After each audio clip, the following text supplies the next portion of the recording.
Eridan beruxsat uyga olib ketayotganlar. Eridan beruxsat o'g'liga aytarmishki, "Bor, openi olib kel, sog'indimdirmish."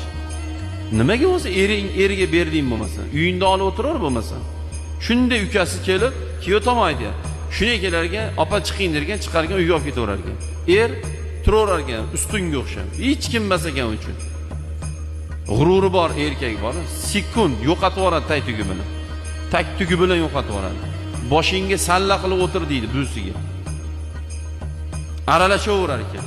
Kelib olib, "Nima yeyapsan?" dergan. Senga nima yeyishi bilan? Uyingga olib ket bo'lmasa, nima yeyishini bilmoqchi bo'lsang. "Voy qizim, nimaga ozib ketding? Voy qizim, nimaga ranging past?" Erkaklar xotinimizni ham bir o'tkazaylik gapimizni. Skoch bor, zo'r, enligi, qopda o'raydigan. Shuni skochlab qo'y og'zini. Shilanga qo'shda suv ichsin. Gapirmasin xudo tomonga.